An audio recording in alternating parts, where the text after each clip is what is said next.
Hi, I'm Fahey, a registered patent attorney and trademark attorney with a Plus IP firm. And this is going to be a brief post about name, image, and likeness rights related to film. Recently, my wife and I went to see the movie House of Gucci with Lady Gaga.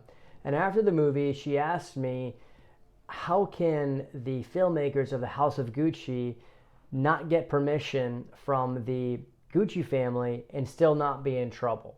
Legally speaking, that is. Well, there's a few reasons. The first reason is, first off, the Gucci family doesn't own the trademark rights to Gucci anymore. They actually sold that to another business. That's the first thing. So there's no trademark infringement. The second thing is the name, image, and likeness rights of the family. So in the United States, a filmmaker can actually use, for making fictional films, the name, image, and likeness of another individual and be allowed to do that because it's considered an expression, and that expression is protected under free speech. Think of it this way. If a filmmaker or an artist had to get the permission every time, had to get a person's permission every time they use that person's name in a book or a film or something of that nature, then it would just have a huge chilling effect on the industry and art in general. So under the law, under U.S. law, a filmmaker is entitled to use a name, image, and likeness of another individual in a film or a piece of work and not have to compensate that particular person. However, the filmmaker cannot start selling items. Like, for example, they couldn't put the Gucci family name on like a pencil case, and they couldn't sell actual products. The freedom of expression is only limited to the actual film itself. So if it's the film itself, the name, image, and likeness rights for the film itself is actually protected, and the filmmakers are allowed to use that.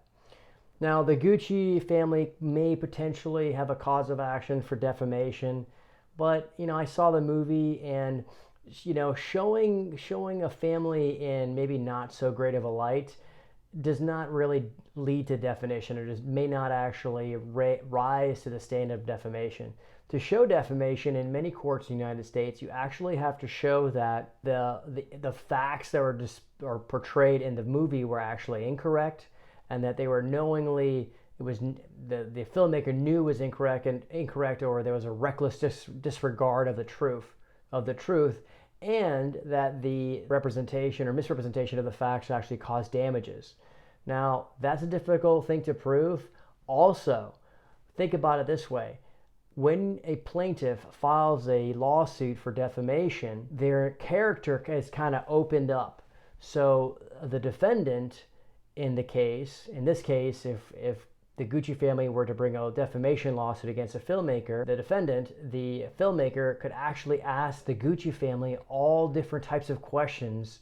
And I'm not sure if the Gucci family actually wants that to happen. I mean, they'll be opening up their Gucci kimono, so to speak, and many wealthy families don't want to do that.